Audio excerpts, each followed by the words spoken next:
Hello दोस्तों, welcome to arts वाला। स्वागत है आप सभी का आज के इस नए वीडियो में। आज हम लोग चर्चा करने वाले हैं 12वीं के हिंदी का जो एग्ज़ाम होने वाला है उसके सब्जेक्टिव क्वेश्चन के बारे में। आज हम लोग फुल डिस्कशन करने वाले हैं, जो कितने मार्क्स का कौन सा क्वेश्चन पूछा जाता है और उसमें से हमको कितना का जवाब देना है। क्योंकि ऑब्जेक्टिव के बारे में आप सभी लोग जानते हैं, जो 100 मार्क्स का ऑब्जेक्टिव पूछा जाएगा, मतलब 100 क्वेश्चन 100 मार्क्स का रहेगा। इसमें से हम लोगों को 50 क्वेश्चन का जवाब देना है, मतलब 50 ऑब्जेक्टिव बनाना है। ये लगभग जनरली सभी स्टूडेंट को पता रहता है, लेकिन ऑब्जेक्टिव के बाद सब्जेक्टिव जो आता है वो सब्जेक्टिव के बारे में सभी को जानकारी नहीं रहता है, जो हमको किस टाइप से क्वेश्चन पूछा जाएगा और किस टाइप से हमको आंसर देना है और कितना क्वेश्चन पूछा जाएगा और कितना आंसर हमको देना है। तो इसी सब का कंप्लीट एनालिसिस हम लोग करने वाले हैं इस वीडियो में। कुछ ज़्यादा जानकारी नहीं मिलेगा, लेकिन जो भी जानकारी मिलेगा वो काफ़ी ज़रूरी चीज़ है, क्योंकि बहुत सारे स्टूडेंट को पता रहता है तो उसके लिए अच्छी बात है, लेकिन जिनको नहीं पता रहता है वो विशेषकर लास्ट तक ज़रूर देख लीजिएगा, ताकि आप लोगों को पता चल जाएगा कि सब्जेक्टिव किस टाइप से हम लिखते हैं और किस टाइप से क्वेश्चन पूछा जाता है। तो चलिए शुरू करते हैं। तो देखिए, सब्जेक्टिव जो हमारा स्टार्ट होता है वो 100 क्वेश्चन जब ऑब्जेक्टिव पूरा हो जाएगा उसके बाद, यहाँ देखिए 100 ऑब्जेक्टिव पूरा हो जाएगा, उसके बाद पार्ट आएगा आप लोगों को पार्ट बी। देख रहे हैं उभय, मतलब ये है विषयनिष्ठ प्रश्न। तो विषयनिष्ठ प्रश्न को ही हम लोग बोलते हैं सब्जेक्टिव। हिंदी में बोलते हैं विषयनिष्ठ प्रश्न और इंग्लिश में बोलते हैं सब्जेक्टिव क्वेश्चन। क्या बोलते हैं? Subjective question. तो सब्जेक्टिव क्वेश्चन में याद रखिएगा, जो ऑब्जेक्टिव तो 50 क्वेश्चन बनाना है, ये आप लोगों को पता है। उसके बाद जो पहला क्वेश्चन आएगा एक, उसमें से क्या दिया गया है, जो निम्नलिखित में से किसी एक विषय पर निबंध लिखिए। मतलब एक क्वेश्चन आप लोगों को आएगा निबंध से रिलेटेड, जिसे बोलते हैं लेख हम लोग। वो कितने मार्क्स का पूछा जाएगा? तो ये पूछा जाएगा आप लोगों को 8 मार्क्स का। और ये जो यहाँ 6 ऑप्शन दिया गया है, मतलब ये 6 आपके पास ऑप्शन है, इस 6 में से किसी एक पर आप निबंध लिख दीजिएगा। ये आप लोगों का 8 मार्क्स का होगा। अगर बेहतर से लिख देते हैं 250 से 300 शब्द में, तो आप लोगों को 8 में से बहुत कम तो 6 मार्क्स तो ज़रूर देंगे चेक करने वाले, अगर अच्छे से लिखते हैं तो देखिए यहाँ जो 6 ऑप्शन दिया गया है, पहला है मेरे प्रिय पुस्तक रामचरितमानस। तो या तो इस पे लिख दीजिएगा, या दूसरा है मेरा प्रिय खेल। तो आपका जो प्रिय खेल होगा, जैसे मेरा प्रिय खेल क्रिकेट है, तो अगर पूछ रहा है जो मेरा प्रिय खेल, तो मतलब आपका जो प्रिय खेल हो, जिसके बारे में आप जानते हैं, उसके बारे में कंप्लीट लिख दीजिएगा आराम से 2 से 2.5 पेज अच्छे तरीक़ा से राइटिंग वाइटिंग बना के, तो काफ़ी अच्छा मार्क्स मिल जाएगा आप लोगों को। उसके बाद तीसरा है जैसे भ्रष्टाचार, उसके बाद है शराबबंदी, उसके बाद है मोबाइल और विद्यार्थी। मतलब मोबाइल और विद्यार्थी में क्या क्या अच्छाई है, क्या क्या बुराई है। जैसे अच्छाई की बात कर ले तो मोबाइल से अगर आप लोग पढ़ना चाहेंगे, तो अभी जानते होंगे जो मेरा जो ये वीडियो देख रहे हैं आप लोग, ये मोबाइल के माध्यम से ही देख रहे होंगे, तो ये हो गया इसका प्लस पॉइंट। निगेटिव पॉइंट की बात करें तो मोबाइल लेकर मान लीजिए पढ़ाई के अलावा दूसरे वीडियो देखने में आप टाइम वेस्ट कर देते हैं, तो ये हो गया आपका उसका निगेटिव पक्ष। उसके बाद है दहेज उन्मूलन। तो याद रखिएगा, एक क्वेश्चन आप लोगों से पूछा जाएगा निबंध लिखने के लिए, जो 8 नंबर का पूछा जाएगा। तो चलिए, उम्मीद है समझ गए होंगे पहला क्वेश्चन। उसके बाद दूसरा जो है वो बोला जा रहा है निम्नलिखित में से किन्हीं 2 अवतरणों की सप्रसंग व्याख्या करें। मतलब ये देगा 4 आप लोगों को कविता से डायरेक्ट लाइन उठा के दे देगा, इसमें से 2 का आप लोगों को क्या करना है, सप्रसंग व्याख्या करना है, और इसमें से प्रत्येक का जो है 4 मार्क्स मिलेगा। तो 2 का अगर जवाब देते हैं तो 4 दूना कितना हो जाएगा, 8 नंबर का ये भी हो गया। जैसे देखिए, सच है जब तक मनुष्य बोलता नहीं तब तक उनका गुण दोष प्रकट नहीं होता। तो ये मान लीजिए किस कविता से लिया गया है, ये अगर आप लोगों को पता रहेगा तो आप लोग बता सकते हैं जो प्रस्तुत पंक्ति इस कविता से ली गई है, और इस कविता के कवि जो है ये हैं, जो होगा वो उस हिसाब से आप लोग लिख दीजिएगा। उसके बाद प्रस्तुत पंक्ति के माध्यम से कवि कहना चाहते हैं कि, उसके बाद लिख दीजिएगा जो जब तक मनुष्य बोलता नहीं है तब तक उसके अच्छाई और बुराई का मतलब बारे में पता नहीं चलता है। आप ही को जैसे मान लीजिए कोई नया आदमी मिले, अगर वो जब तक बोलेंगे नहीं तो उसका स्वभाव कैसे पता चलेगा, जो ये किस स्वभाव के हैं, अच्छे हैं कि पढ़े लिखे हैं कि नहीं पढ़े लिखे हैं, तो ये सब उनके बोलने से ही प्रकट होता है। तो इस प्रकार से आप लोग लिख दीजिएगा। तो उम्मीद है समझ गए होंगे। दूसरा क्वेश्चन क्या आएगा, तो सप्रसंग व्याख्या करने वाला आएगा, जिसमें से 4 दिया रहेगा, आप लोगों को किसी 2 का लिखना है। तो जैसे मान लीजिए 2 का पहला लिखना है हमको, तो ऐसे लिख देंगे ANS, उसके बाद दे देंगे 2 और ब्रैकेट में लिख देंगे 1। उसके बाद एरो दे करके ऐसे आप लोगों को क्या करना है, आंसर लिखना है। हालांकि सब्जेक्टिव क्वेश्चन का आंसर किस प्रकार से लिखेंगे ये मैं नेक्स्ट वीडियो में काफ़ी डिटेल से बताऊंगा।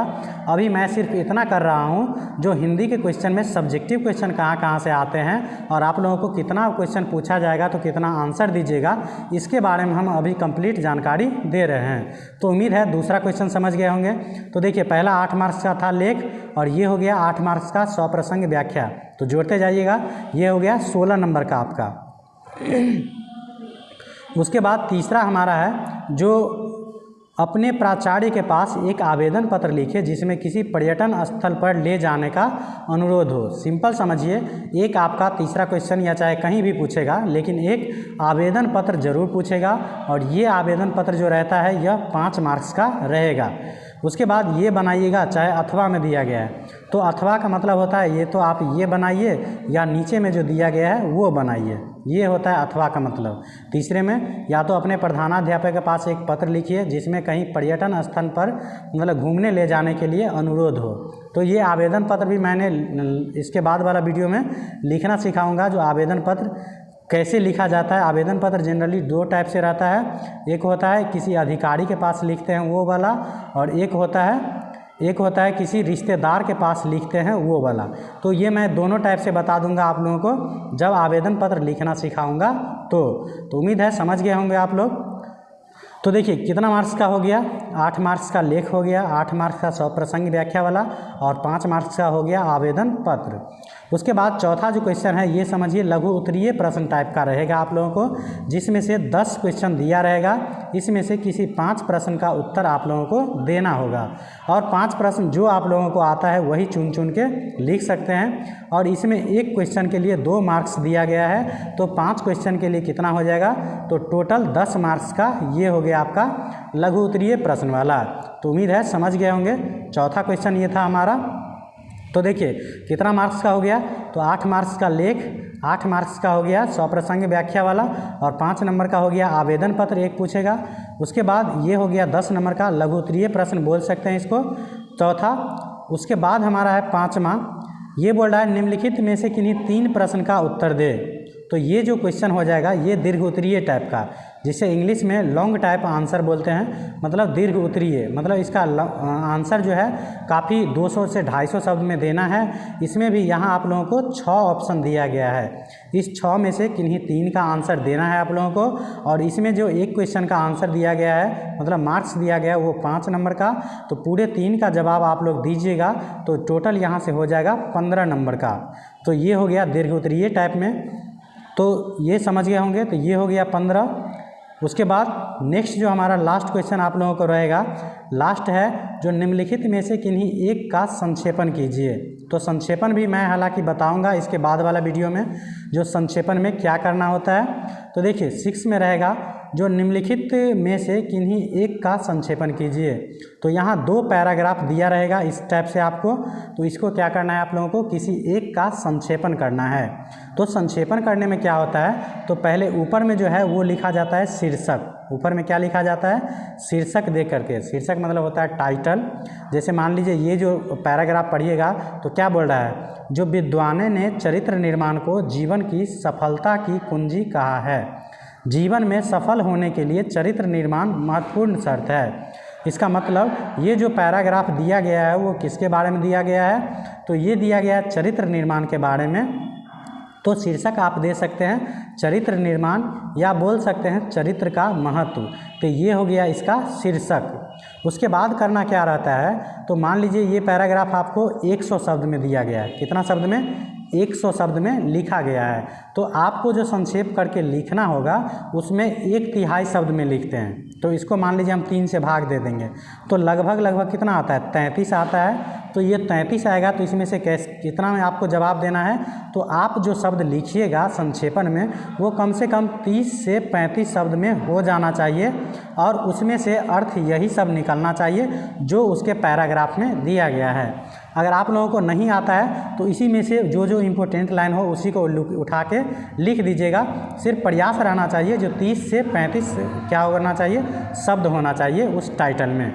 तो इस प्रकार से आप संक्षेपण बना सकते हैं। हालांकि इसके बाद वाला वीडियो में मैं लगातार इसी के बारे में बताऊंगा आप लोगों को, जो हिंदी में आवेदन पत्र कैसे लिखेंगे, संक्षेपण कैसे करेंगे, लेख कैसे लिखेंगे।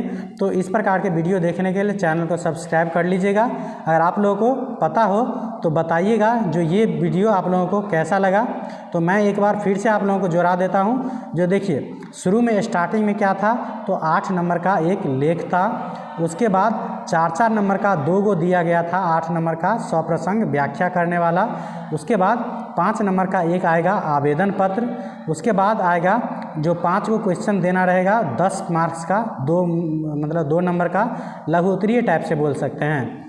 उसके बाद 3 क्वेश्चन आप लोगों को दीर्घ उत्तरीय देना है जो 5-5 नंबर का होगा, तो ये हो जाएंगे 15 मार्क्स का। उसके बाद लास्ट में जो ये संक्षेपण कीजिएगा ये भी आप लोगों को 5 मार्क्स का रहेगा। तो ये सभी जब जोड़िएगा, ये 5 नहीं 4 मार्क्स का लगभग होगा, ये 4 मार्क्स का रहेगा। तो ये सभी जब जोड़िएगा तो देखिए 8 और 8 16, 4 20 और 15 और 5 कितना हो गया 20। तो 20 40 और 10 50। तो इस प्रकार से 50 क्वेश्चन आप लोगों का मतलब 50 मार्क्स का सब्जेक्टिव का आंसर देना होगा। तो उम्मीद होगा आप लोग समझ गए होंगे किस टाइप से आप लोगों को सब्जेक्टिव टाइप के क्वेश्चन का आंसर देना होगा। अगर वीडियो पसंद आए तो लाइक ज़रूर कर दीजिएगा और इसी प्रकार के वीडियो को देखने के लिए चैनल को सब्सक्राइब कर लीजिएगा। Thank you for watching.